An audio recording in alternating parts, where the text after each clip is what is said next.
Good morning. This is Akashvani and I'm Naresh Margo with the World News.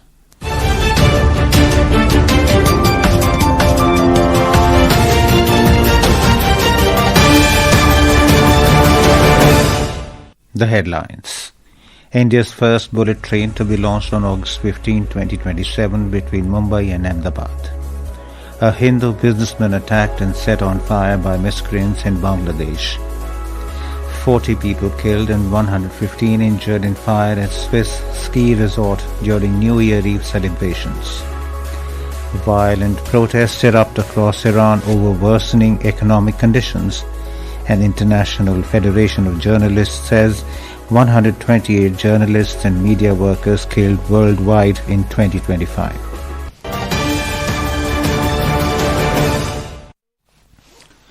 Railways Minister Ashwini Vaishnav has announced that India is likely to receive its first bullet train on the 15th of August 2027. Replying to a query during media briefing in New Delhi yesterday, Mr. Vaishnav said India's first bullet train project between Ahmedabad and Mumbai is under construction. He added that the first section to open will be from Surat to Bilimora, followed by the section from Vapi to Surat. The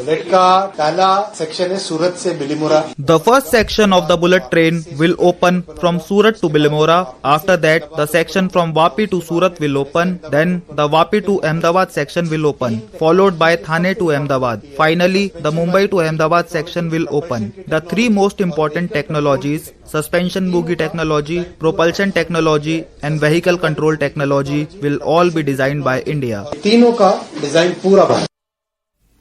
The Railways Minister also announced that the country's first Vande Bharat sleeper train will operate between Guwahati and Kolkata soon.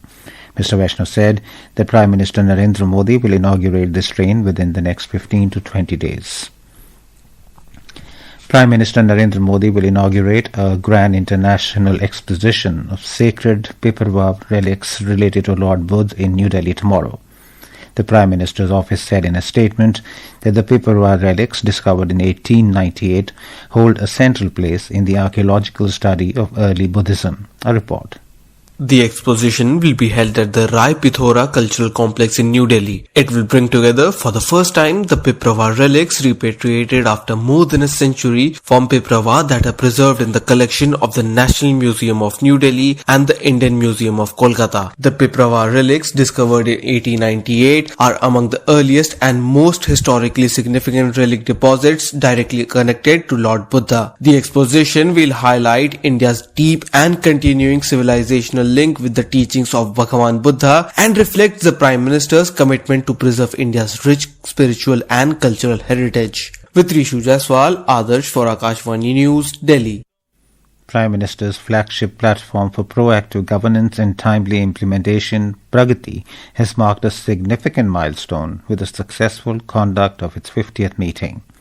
Since its launch by Prime Minister Narendra Modi in 2015, Pragati has transformed governance by enabling real-time monitoring and resolution of key infrastructure projects and public grievances through direct prime ministerial review. The platform exemplifies cooperative federalism, bringing together the centre, states and union ministries on a single digital interface. Today, in this special series, we take a look at Bairabi-Sairang railway line, which was connected with the National Railway Network for the first time.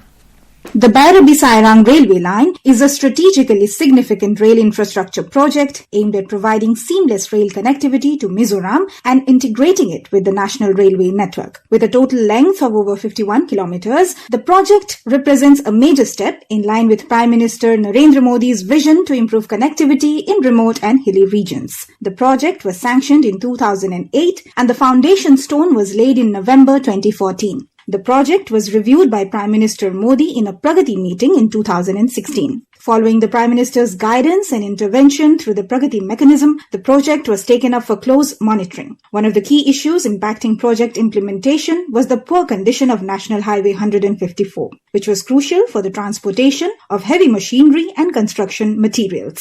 Additionally, land acquisition issues over a stretch of approximately 4 kilometers pending with the government of Mizoram posed further constraints. projects. During the Pragati review, the Ministry of Road Transport and Highways was directed to expedite the improvement of NH 154, while land acquisition matters were taken up at the appropriate level with the state government. With Dipendra Kumar, Suparna Saikya, Akashvani News, Delhi.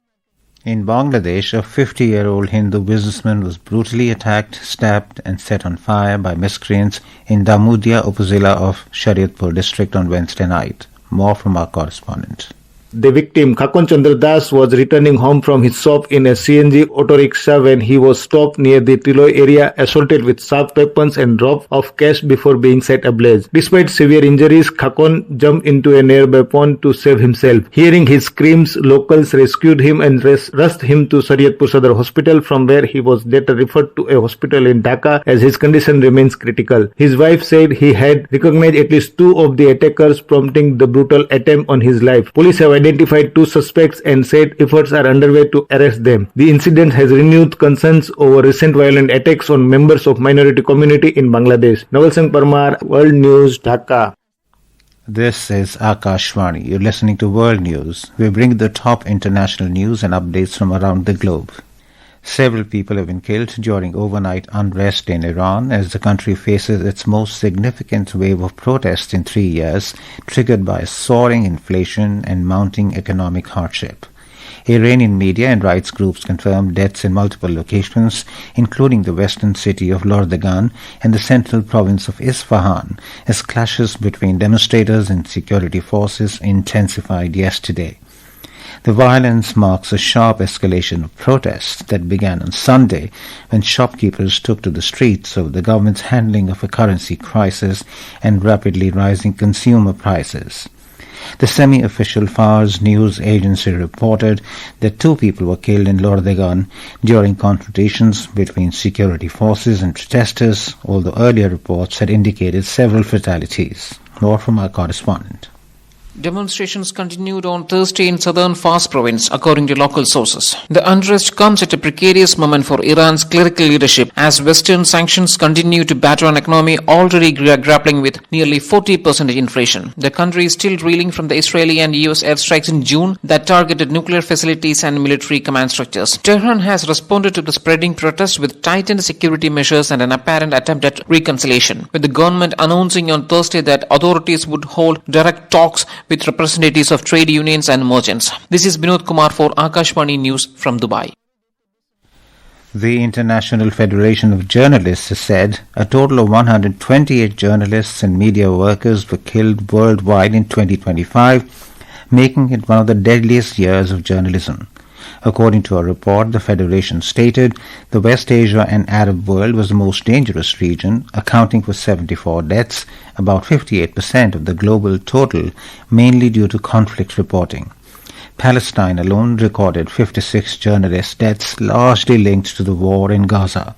Other countries affected include Yemen 13 deaths, Ukraine 8, Sudan 6, and India and Peru 4 each. Pakistan, Mexico, Philippines and Peru reported 3 journalist deaths each. In Switzerland, about 40 people were killed and another 115 injured after an explosion fire ripped through the Le Constellation bar in Crans-Montana ski resort in Valais Canton on New Year's Eve. Police said the seriously injured were taken to hospitals in Sion and other cities, while rescue teams, helicopters and ambulances rushed to the scene. The cantonal government declared a special situation to mobilize emergency resources. Valais Canton Police Commander Frederick Gisler said that work is underway to identify the victims and inform their families. And now, before we close, here are the highlights of the bulletin. India's first bullet train to be launched on August 15, 2027 between Mumbai and Ahmedabad. A Hindu businessman attacked and set on fire by miscreants in Bangladesh. 40 people killed and 115 injured in fire at Swiss ski resort during New Year Eve celebrations. Violent protests erupt across Iran over worsening economic conditions, and International Federation of Journalists says 128 journalists and media workers killed worldwide in 2025. And that is the end of this news bulletin.